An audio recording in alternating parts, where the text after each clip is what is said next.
right.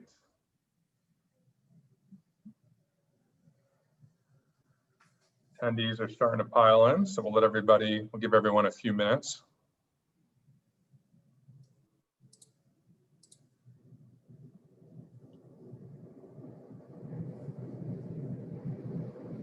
Excuse the train noises in the background. We might have some train noise here. Yeah.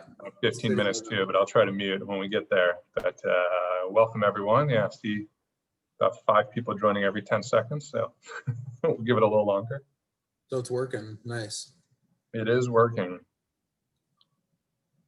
Yeah, we'll give 2 more minutes. We'll start at 9:05. Works for me.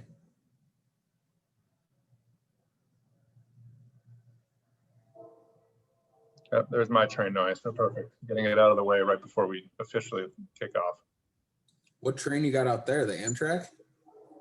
Yeah, the Pacific Surfliner. So in non-COVID times, very easy and a great way to get up to LA quickly and back. Okay. All right, we'll give 1 more minute. I still see. I've taken the Amtrak from Orange County to San Diego before. Oh, nice. Yeah. When I was out there for work. That's the best part of the ride, when you can see the ocean the whole way down. Yeah, it was awesome. And then you like got off and you were like in downtown San Diego. It was perfect. Yeah. Yeah. Next time you do that, you'll just have to jump off the Encinitas stop. Yeah, there you go. Oh. Someone's in their car. Someone's logging in with a corporate account in the car. They are getting removed. Boom.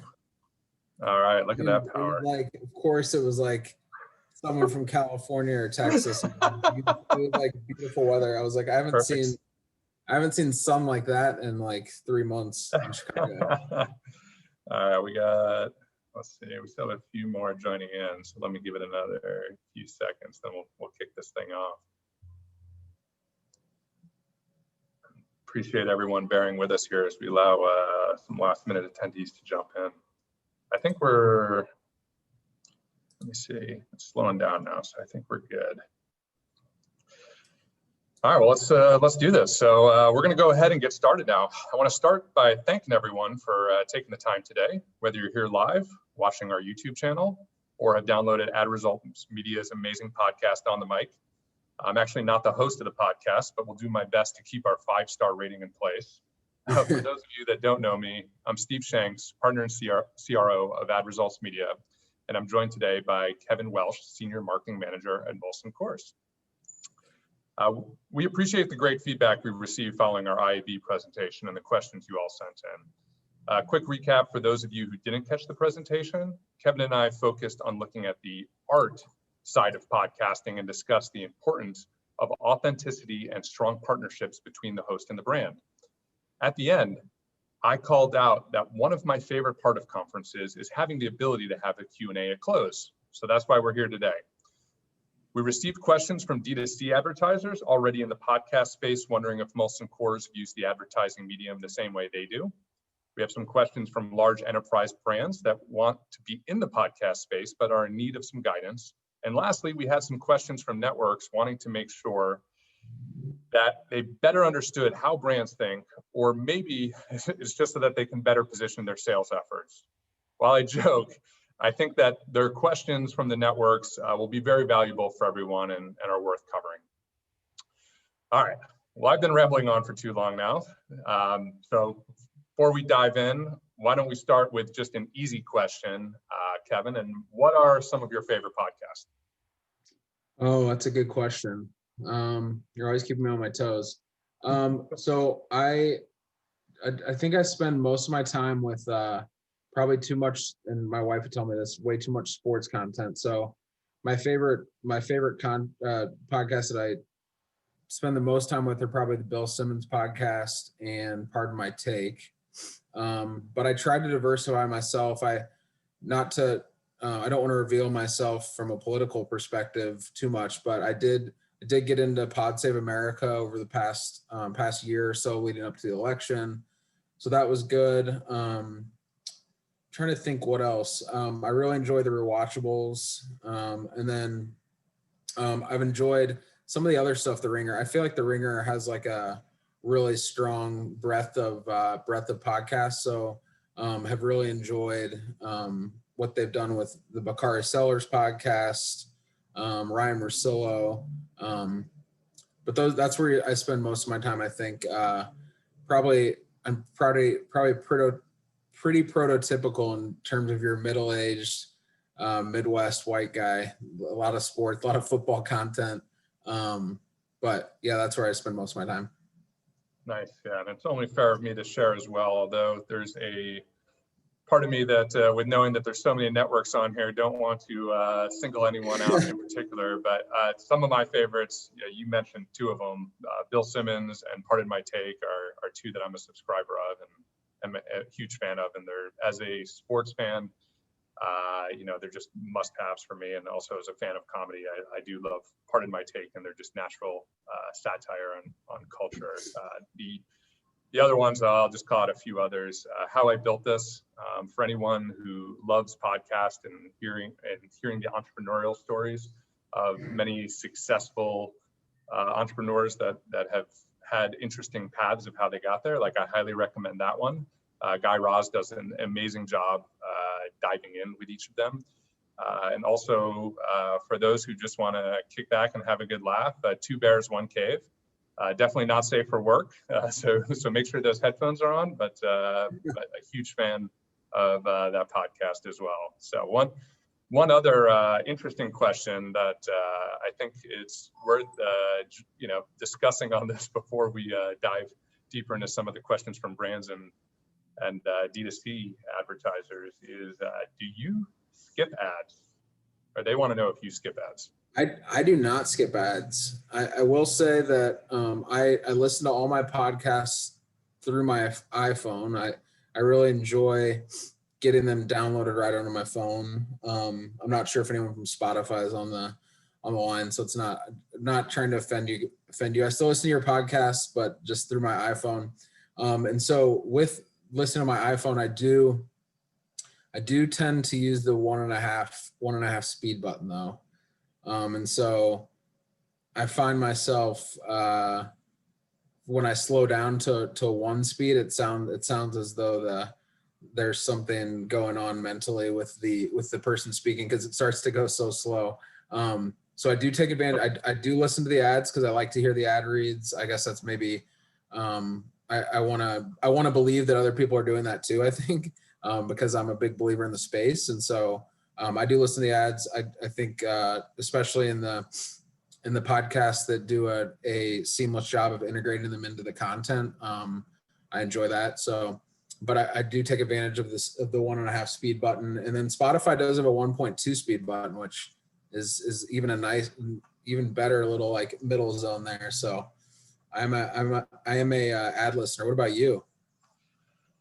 I am probably one of the anomalies where I actually skip some of the content sometimes to listen to the ads. So I don't know if I'm a fair person to be asking these questions.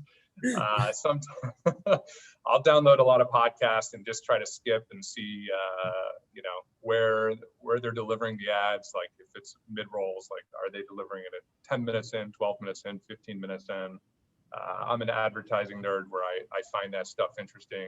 Are they utilizing music beds? All those things. I just think it's important to understand. While I have my key go-to podcast, I want to make sure if for the podcast I'm not listening to nearly as frequently, understanding kind of how they deliver anything. And also, as I mentioned, we have a ton of network executives actually on this call right now. I want to, if they ever reach out to me, I want to be able to provide the right feedback and guidance of how I think podcasts can be performing better for the advertisers. But the interesting thing you called out is the speed component. And I know I've spoken to others who listen 1.5, 2 times, and I've tried that, and my life I feel like moves quickly, fast enough with young kids, and doing that listening at that speed just stresses me out for some reason. So I have to listen at normal speed. But yeah, my wife thinks I'm crazy because I listen to 1.5 speed. Like when I usually I have an AirPod in my ear as I'm walking around our condo, but every once in a while when it's not in and she hears it, she's like, I don't understand how you can understand what they're saying. But I think I've done it long enough to where like I'm just like expect them to be talking at that speed. So Awesome. Well, all right. Well, let's dive in. So I'm going to start with some questions from some enterprise brands, and I was trying to look up before. I'll keep them anonymous, but I was trying to look up before if they're in the podcasting space or just dabbling in it. And for the most case, they're either not in it all, or some of them are, I think, lightly dabbling with maybe mixed with radio buys. But the first question that they sent was, or one sent was, how do you make sure that your message is delivered in a way that is safe for the brand? And they also had in there, do you ever get concerned about a message a podcaster delivers live? yeah, that's a great question. I guess I kind of want to start with, not to get on like a soapbox or anything, but I kind of want to start with why we utilize the space the way we do. I talked about this on the fireside chat, which was virtual, wasn't by fire, but the fireside chat, we talked a lot about why podcasts are important to us, and I think I kind of harped on the fact that as a company, Molson Coors, really our marketing vision is to build brands people want to hang out with and build brands people give a shit about. And we really feel like as you look at the media landscape, that it's really hard to find those spaces in a meaningful way and be able to break through. And as we're building our media mix year over year, we're trying to find more ways to break through, because we know, especially this younger LDA, legal drinking age consumer that we're after, is hard to break through with, and the media is more fragmented than ever. And so we see podcasts as a way to lean in. It's more of a lean in, opt-in experience. And it's really, you'll hear me say this a couple of times a day, but it's really driven by personalities. And we feel like personality driven media is really the way to connect with consumers, whether it's podcasts or custom content or social influencers. All those we would really put in the bucket of personality driven media. And so we're leaning harder into those spaces, and podcasts are a way to do that. And so when we made a commitment to really commit to the podcasting space, I talked about this.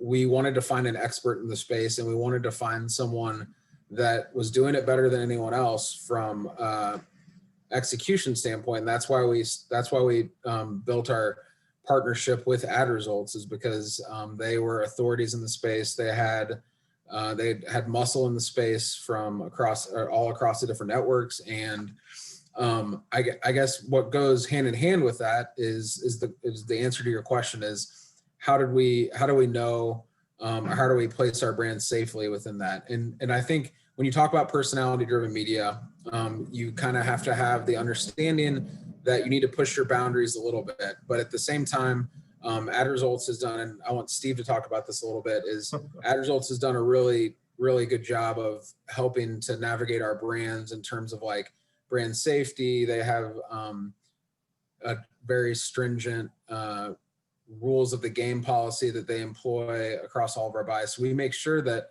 especially in the alcohol space, we need to make sure that we're not around binge drinking or alcohol abuse or drinking and driving or any underage drinking, things like that. Like that's not what our company is about, and we don't want to be associated with those type of things. So, but at the same time, when you're in spaces like comedy and culture, like people make jokes and jest and stuff like that. And so you have to be careful. And so we make sure, and I'm sure depending on whatever segment that you might be in, there might be your different guardrails that you really need to stay away from. And so I would say that a long-winded answer is it becomes a partnership with your agency and making sure that you guys are on the same page as the best way to approach that with the networks.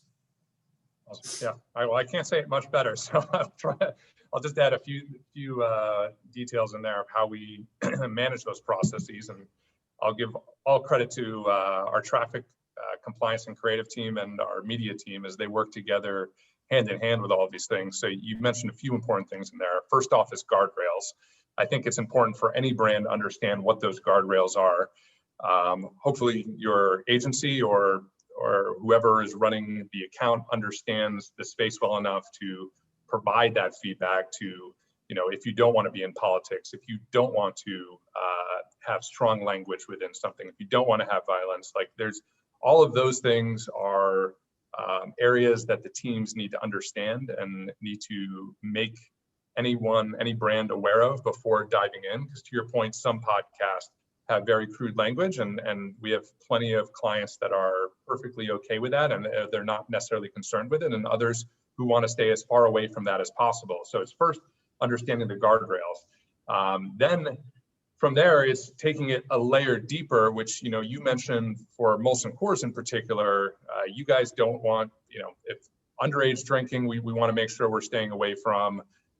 Drinking and driving, we want to make sure, like hosts, like there's even great hosts like Dax Shepard that we know who has been sober, or he had a recently relapsed, so I don't want to cover that, but he's been sober for a long time, and we don't want to put our, Molson Coors in front of, as strong as Dax is as a influencer, we don't want to put Molson Coors to connect with that host, with Dax in that way, because we know that when he delivers that message, it'll be inauthentic, and it's a horrible fit in general. So it's important to understand all of those guidelines and guardrails going into the buy.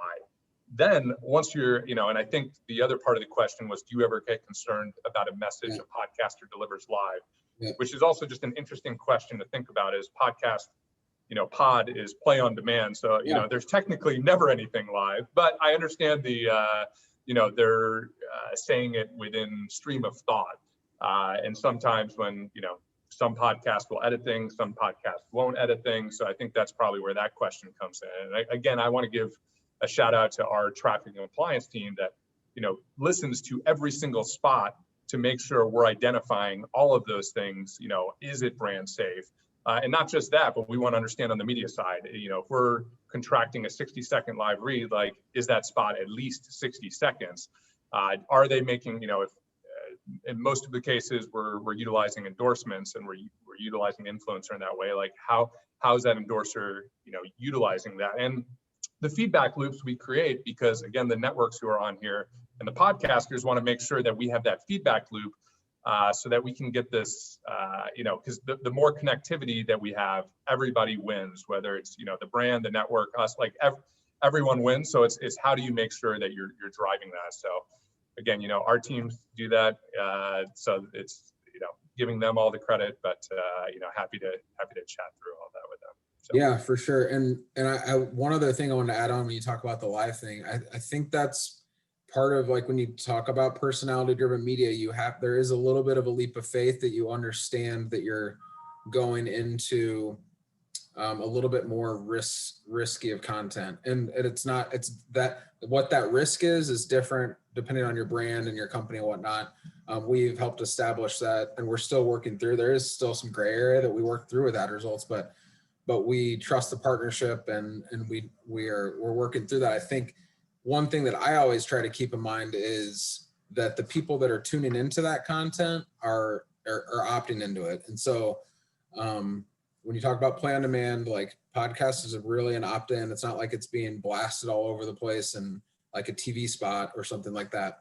And so when you think about it from that regard, the people that are tuning in to listen to that, they're used to the way that a podcaster might talk, or jokes they might make, or direction they might make. And so for the most part, you would hope, even if you need to come down on the host or the endorser afterwards, you would hope that the listener is not gonna think poorly of the brand that's near that message, and that they're not offended, or that a brand would be sponsoring that, because it's opt-in, and they're usually opting into a relationship with that podcaster. Perfect. And before we move on to the next question, I did see on the live chat, someone asked if this will be available on demand to share. And yes, as we're talking about on demand and live stuff, yes, this will be on demand, but I'm going to edit out if I make any mistakes. So it'll be perfectly crisp and clean. I didn't see there's a live chat. Wow, someone wants to connect on LinkedIn. There you go. LinkedIn. All right. Well, we'll and if we have time, I know I saw something in Q&A as well. Depending on timing, we'll see if we get to live questions. So we're going to go through these questions that were asked in advance first. Next question, kind of similarly, we currently buy, again, from a large enterprise brand, we currently buy across large networks. How do you determine what shows to pick? Do you only look at the top 100 on the Apple charts, or do you look at other podcasts? So we don't just look at the top 100. One thing, well, I can answer that one really quickly. We don't just look at the top 100. It is, and it's a very timely question because we're actually working through our 2021 allocations now across our portfolio and starting to think about where we want to place our bets for next year, or outside of some more cornerstone partnerships that we already have. And it is we work with ad results to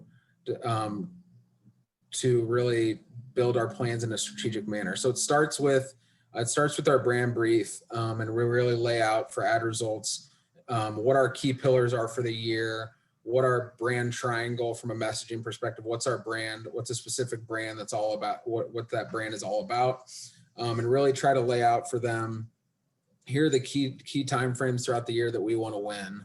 And that sort of like sets the framework as to where the framework for which they can work within. And then from there, we really tried to work with them. They have a specific evaluation criteria that they're looking to evaluate different podcasts on, and that can be go from like the strength of the endorsement to where a podcast is placed in the spot, to what we typically see from a duration of a spot, how they're delivering the podcast, what are we seeing from a year-over-year growth from a podcast? Are they on the rise?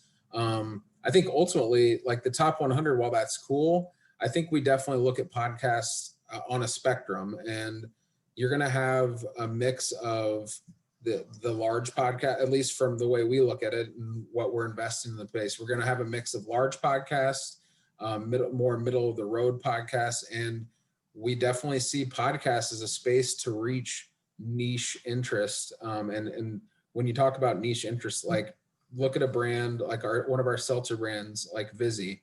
They're all about having fun and being healthy. In terms of like their seltzer has antioxidant vitamin C in it, and so we're looking for fun pop culture environments to spread our message. And a space like that that's really relevant is something like The Bachelor. Well, if you double click into The Bachelor and podcast, there you could go probably 100 podcasts deep. And that's a mix from podcasts that are much larger versus ones that are really niche. But that's where we really lean into our relationship with ad results to understand where they see success across their list of partners, and where they see strong endorsements and whatnot. And so I really would say it's not just looking at the top 100. It's really a process and a mix of looking at a lot of different factors from an evaluation criteria. Yeah, and this I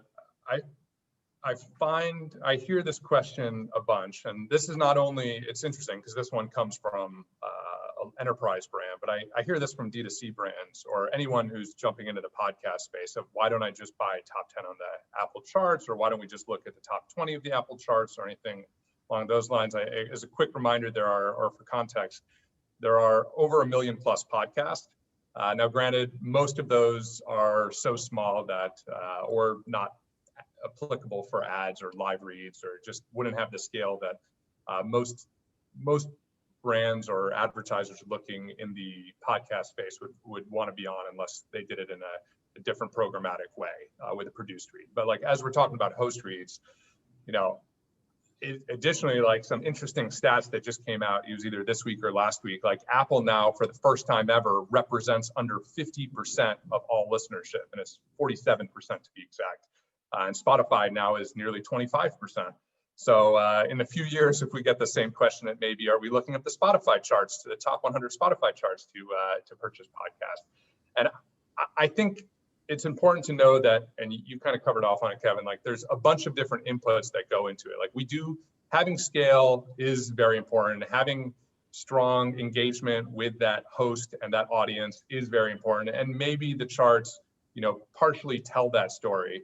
But to use an analogy, a sports analogy from one of my colleagues, Russell, and anyone who isn't a big sports or football fan, I apologize for this, and I'll try to think of maybe a Bachelorette analogy one day to fill in a spot. But if you just looked at the numbers, certain times you don't necessarily, if you're in the NFL and you're looking at numbers of how fast you run, how high you jump, how hard you throw the ball, it doesn't necessarily correlate to how strong that individual is actually going to be and what they do with that audience. So like Tom Brady, for example, was a 6th round, pick 199 of the NFL draft.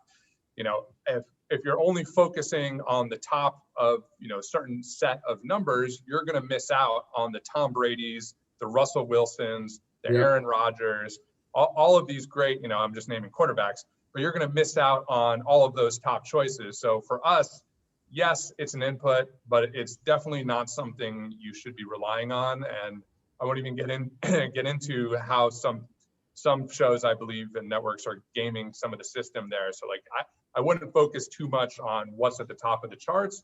I would focus more on, which podcast you believe truly engage with those audiences. Yeah, and that the way you were laying that out really sparked another thing for me. I mentioned it at the beginning, but it really does start with us as like, what's your brand brief? What's your brand positioning? Where do you need to win? Or where do you feel like, where do you feel like podcasts, what purpose are they serving within your overall media mix?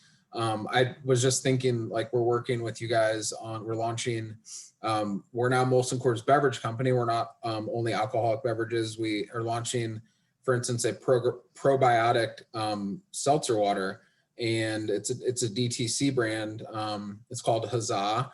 And they're really focusing on health. They're focusing the health and wellness space. Well, when you look at the list of podcasts that they're partnering on, it's like, it's not going to be like specifically any like really large podcast, but we're really focusing in on sort of niche audiences across a bunch of smaller podcasts. But we feel like we can win in that space. And so we've really, like, when you look at it from that perspective, like none of those are probably touching the top 100 podcasts out there. But we feel like once we go to execute, we're going to be reaching a really relevant audience. And so it should work out well. And that's not rocket science by any means, but I just wanted to give an example of, we have brands that are like mass reach, iconic, long-standing brands like Miller Lite and Coors Light, but we also have brands that are super niche and use podcasts in a completely different way.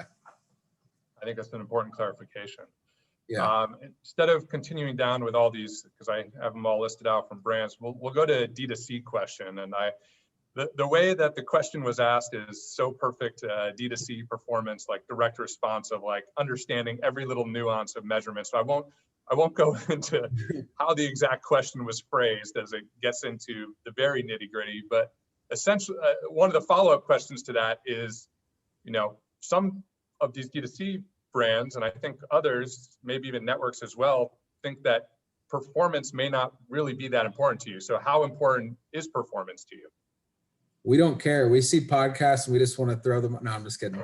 It's got a lot of people very excited there. Performance is, yeah, exactly. Hopefully no one snips that clip. I'd get in trouble. Performance is really important to us. But we understand, I think we definitely understand that we are entering the space a little bit different than direct to consumer brands, except for the example I just gave you with Huzzah. But we're trying to be creative with the way we're approaching it. Like, we definitely look at and this isn't rocket science, but the historical 70-20-10 model of investment. And we look at what are our tried and true aspects of our plan that we're putting 70% of our investment we know are going to be, we measure in a very mixed modeling manner. We filter into our multi-touch attribution models to optimize on the fly. And then we have another 30% of our investment. 20% are things we've tested in a previous year and we're scaling, and then 10% are new and different innovative spaces. I would say podcasts in 2020 for us, the way we went into them, they fell in that 10% range. But as we look towards 2021 and beyond, they're moving into the 20% range, that the 20% which are more scalable. How are we scaling against those? And so when we talk about the 10%, we really see those as tests, and we recognize that they might not be measured historically the way that other media channels are. And so not only, I think from like a top line perspective, we're working with partners to give us brand lift studies and measurement using third-party measurement companies, because that's really important that we do third-party, not self-reported.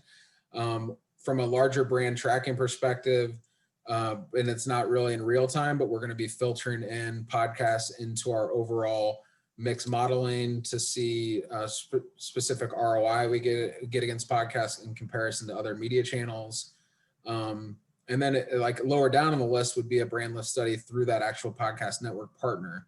I want to say, like, and one of the things that we have unlocked and we have a path forward to do it is more of like the gold standard is pixel-based tracking. And one thing we really want to do is working with Steve. What's the name of the partner we're working with?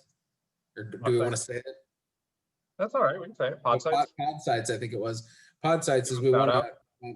Podsights is rolling out more and more, and what we want to do is do pixel-based tracking across all of our buys to be able to filter that in to our MTA, our multi-touch attribution studies, to be able to optimize in real time about pushing more money into podcasts or moving money around within podcasts to the places that we see performing best that are actually tracking to sales. And then lastly, I'll say before Steve pops in, one other area that we're really trying to get better at is we're making, this was more COVID brought this on as a priority across our enterprises. How can we make everything more shoppable? And that means from your social ad to your YouTube buy to your podcast buy. And that's making sure that we're building strong copy points within all of our podcasts and endorsements that are driving a call to action to shop online. And what we're doing across certain brands in our portfolio, we're going to make it a little bit more widespread, is actually having vanity URLs that tie to like our online product locator or online product shopper that are specifically tied to a certain podcast, so we can try to track measurement there. And so we're using a little bit of I would say we're, as a big box or CPG advertiser, we're trying to utilize what we're seeing work from a DTC space and utilizing promo codes and vanity URLs as much as we can. So that's how I would say we're looking at measurement. Yeah, no, absolutely. I mean, I think there's just a general misconception that brands don't care about performance. Brands are just feeding their models. And in some cases, you know, I will say we have spoken to prospective clients who they're buying it in that way right now, just because I don't think they necessarily fully understand the space. So but for someone, you know, such as yourselves who are continue to increase investment within the space, you know, measurement and performance is important, and you're not doing this just to throw money at it. You're doing doing this because you want to drive those consumers to better understand your legacy brand, and reinforce those legacy brands, and also to introduce them to new innovative brands that you guys are bringing to the marketplace. And, you know, in many ways, you're thinking like, you know, you have as you said, the big box behind everything, but you're thinking like a nimble D2C company to make sure that you're adjusting to the marketplace accordingly. And yeah, and the one thing I would add on too is every time you talk, you kind of make me think of something else.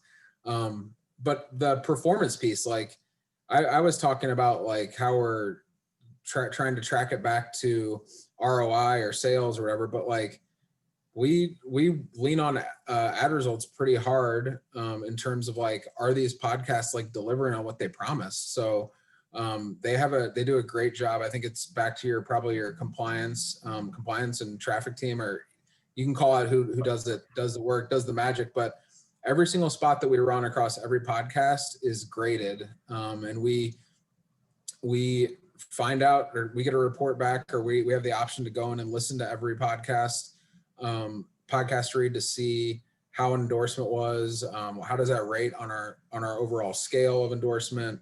And if a podcast isn't delivering, I mean, there was at least 10 podcasts across our portfolio this year where the reads weren't delivering and we yanked the spots. Like, we're not going to spend money against a podcast that's giving us half effort or not really endorsing after we paid for an endorsement or whatnot. So I would say that there is an element of real-time optimization, and we have a pretty high standard of execution. And if we don't feel like our brands are being treated right in a certain space, we're going to make a optimization right there, which I would call measurement and performance in real time. Absolutely. Yeah, we don't, it's not, no matter if you're a small D2C or a large big box, like there's no such, there should not be a concept of just free dollars and not care. Yeah. Like, we always say we like to take pride in our work, and like everything needs to be fully buttoned up across the board from an end-to-end format. But Ed, you made me think, this question was not asked at all, but I think it's important to, a fun question to ask, like what is your view on post rolls? Post rolls, I would never pay a dime for those. So if they show up on a media plan, I mean, you can give it to me as added value, but I don't think they're very valuable personally. I just wanted everyone to hear that. So I just wanted to make sure. I don't want to, I'm at the point where I almost sometimes think post rolls are like an insult if you put them on a plan. I feel like they're just like messing with me at that point.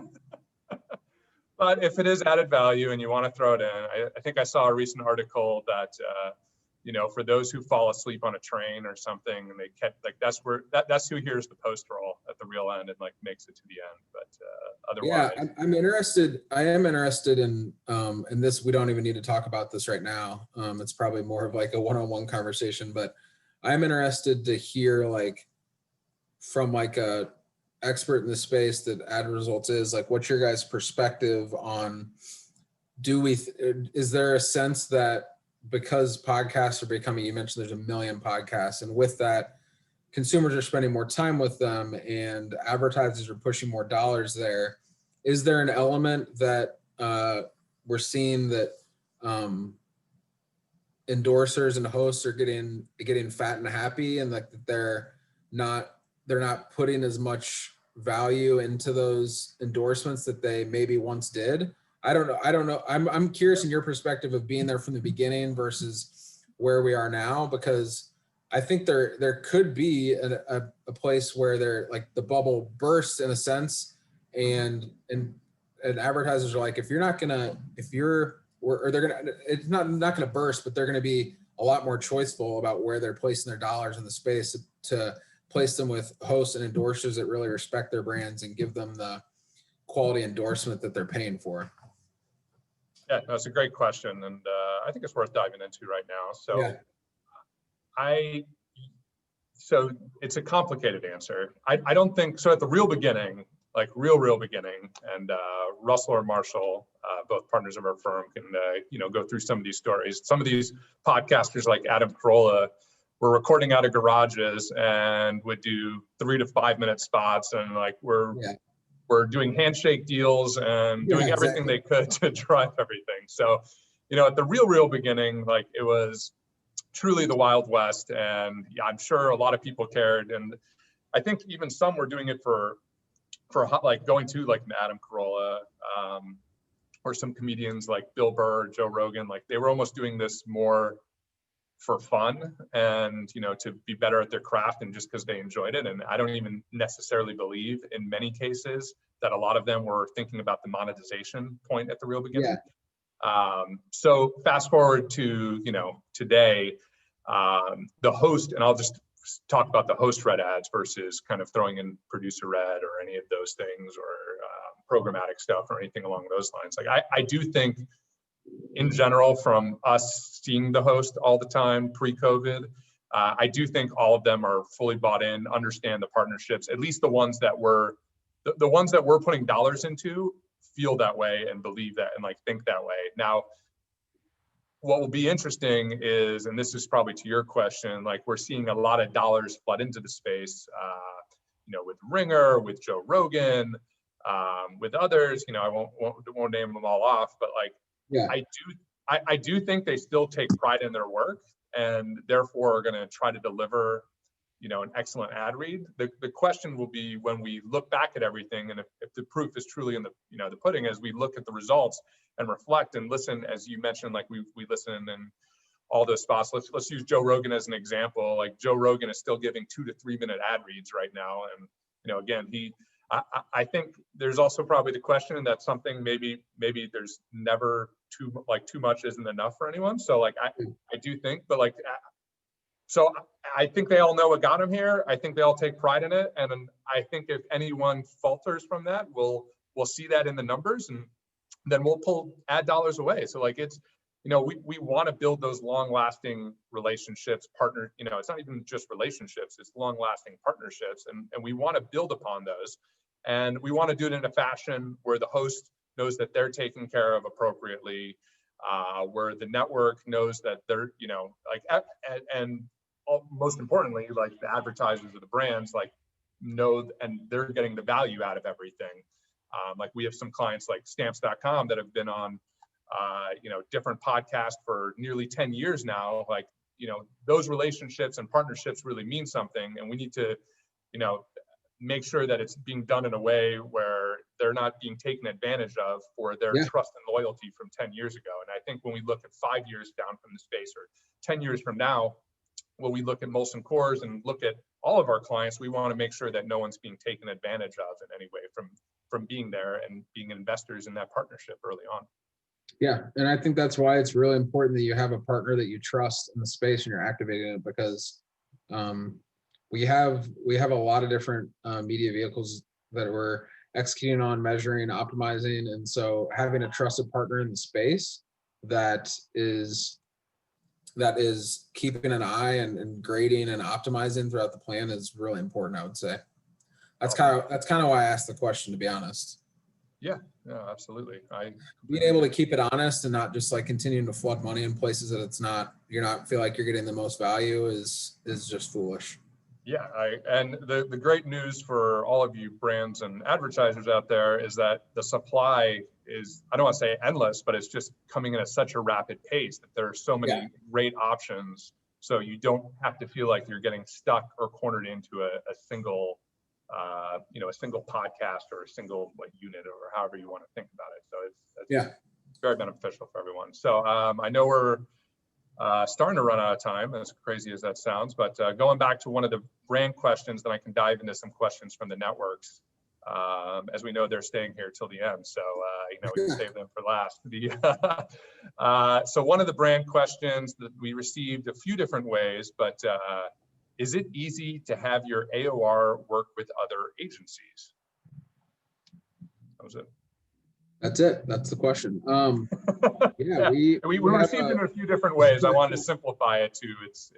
But people, we saw from a lot of brands where, maybe they want to work with specialty agencies, and it doesn't necessarily have to be podcasts, but is it, has it been easy for your AOR, to work with us, I guess is probably the best way of asking that question. Yeah, for sure. We have an awesome AOR that we work with that covers all of our channels, really, except for out of home and for podcasts. So we have a great relationship with them. But as I said, when we made a commitment to move into the space with impact, we also made the decision that we wanted to work with what we deemed as an expert in the space, and that's why we went with ad results. But part of going into that is there's a ways of working, and really the way we've developed it is like the agency of record is really tied closely, working with our creative agency and working with our brand teams at Molson Coors. And so they're really developing from the get-go. They're the one that's going to be developing the media mix recommendation and the rationale for the overall budget that we're allocating to the podcast budget.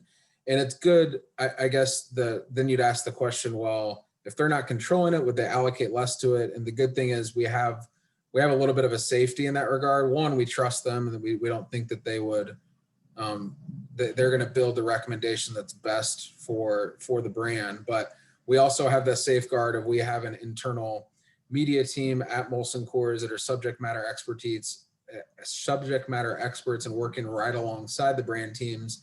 And so we have that safeguard of we have the understanding, like, if we don't think we're investing enough in a certain channel, we're gonna push them to push more money in different places in that regard. So the strategy team really takes the lead in terms of a media mix recommendation. But once we have that media mix recommendation, we are really picking up that budget and bringing it to ad results from a tactical perspective. And ad results is really taking everything from that regard on. They're taking it from a tactical recommendation perspective, negotiations, kickoff, trafficking, and measurement. Every step beyond that is really going through ad results. And I would say that the place that we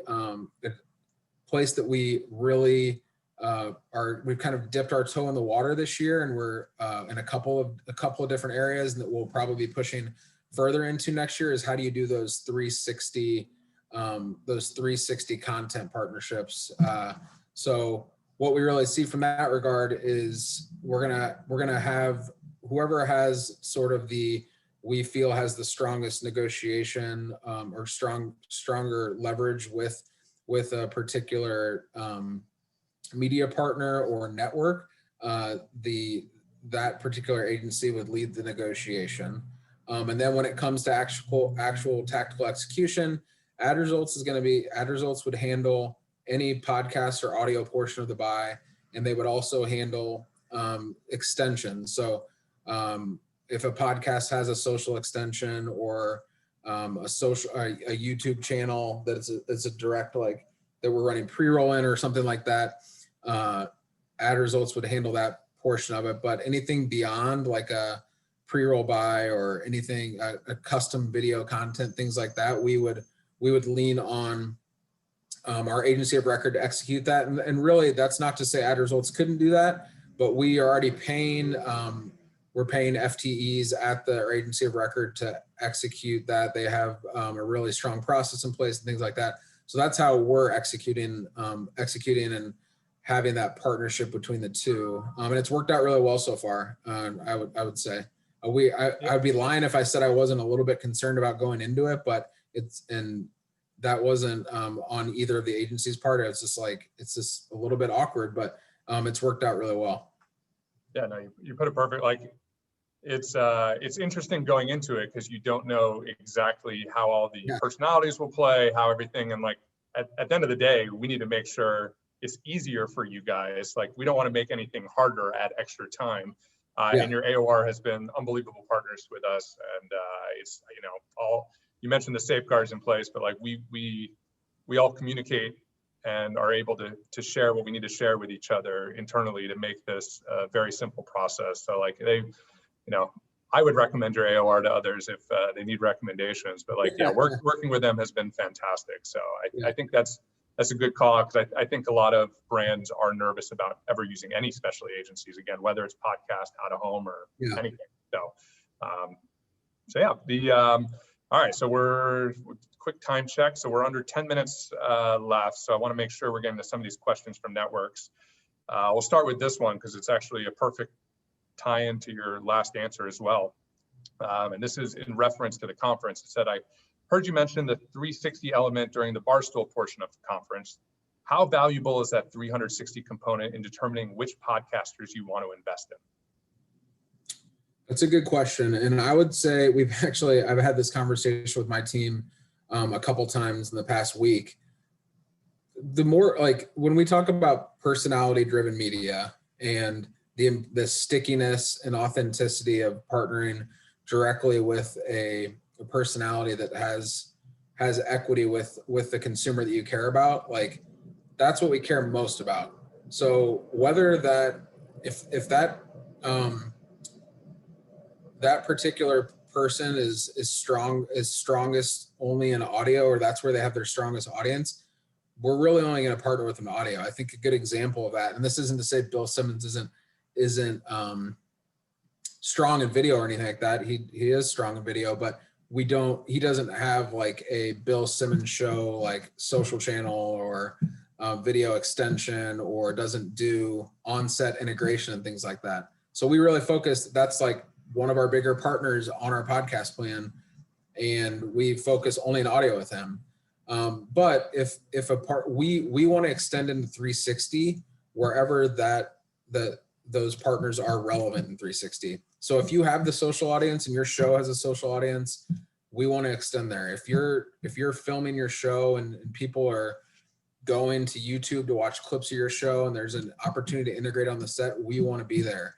We want to be wherever that personality or that show has the audience, because we feel that the relationship lives beyond the podcast. Not you're like if you listen to them and you're dedicating an hour, 2 hours, 3 hours of your time with them on audio a week, chances are you're following them in social, you follow them in YouTube, and you're watching short little clips that you enjoyed from the week, or if you missed an episode, you're watching a clip. And so where they have those relevant audiences and where they can prove out those audiences, we want to be there. And I think I completely glazed over the fact that in COVID times, it's not quite as relevant, but we definitely see podcasts as a place that you can connect and build a tighter bond with your audience through live event activation, and getting the actual product in hands and doing meet and greets and things like that. That was something that we did have as a relatively big element of our plan going into 2020. It was kind of put on the back burner due to COVID, and something we're looking to bring back because a lot of these podcasts are doing really relevant. They're doing tours, they're doing live event shows, things like that, they're doing meet and greets that really connect with their consumers in an in-person manner. And our brands want to be there when those type of things happen. Awesome. Yeah, no, I think we're all hoping that in 2021 that we're all going to be able to, maybe it'll be the year of live events once everything comes back to somewhat normalcy. So hopefully that's the case. Now, in looking over most of the other network questions, we actually really covered off on most everything. I did see an anonymous attendee ask a live Q&A saying, and I'm guessing this person's from Gimlet or Spotify, apologies if I'm wrong, but it said, Molson Coors execution with the Gimlet podcast really stand out to me. Can you talk about the negotiation and activation that happened there? So we can, you don't have to go in depth on that. Actually can't speak that. You can probably speak to it better than me. I know that we did a partnership with Miller High Life and some Gimlet podcasts, but I wasn't close to the negotiation of it. I didn't really set myself up too much at the beginning, but I oversee the above premium brands at Molson Coors. So I'm doing all media strategy and activation, work with our agency of record, and also work right alongside the brand teams on setting up best practices and execution of all their media dollars as part of their overall marketing budget across above premium brands. So that includes above premium beers like Blue Moon, Peroni, Pilsner, Urquell, Sol. But it also includes above premium flavor because we're moving beyond beer. Things like seltzers, Vizzy Hard Seltzer, Coors Seltzer, right on cue, nice Steve. Arnold Palmer Spiked, and a whole host of other really awesome brands. But alongside of that, really passionate in the podcast space. And so when we're talking about as a team moving into the podcast space, I raised my hand to sort of lead our brands into that space, set up a best practice. It worked right with Ad Results to set up best practices for how we're going to operate in the space, ways of working with our agency of record, ways of working from the brand team, et cetera, et cetera. So I would say, really long-winded answer, I helped set up the framework of how we were going to go into the partnership with Gimlet, but I can't speak to the negotiation and that particular execution. I do know that High Life is happy with that partnership, I think. No, absolutely. And I don't want to go into any particulars of any negotiation because I don't want to reveal any of that information. This person did clarify that they are not with Gimlet or Spotify, just a completely neutral podcast listener with a Gimlet email address. No, I'm joking, that last one. So no, neutral listener. So obviously, whoever this attendee is really connected with that. So hopefully they're going to have some Miller High Lifes this weekend. So hopefully that connected. Sure. But awesome. I mean, this was all fantastic. I hope for everyone who joined or who's joining on demand, this was very informative for you. So now that our work is done, it's time to grab that Miller High Life or beer or seltzer, and here, we'll make sure I have it for the camera. And cheers. Thanks, everyone. It's 5 o'clock somewhere. Cheers. Absolutely. Cheers. Take care, everyone.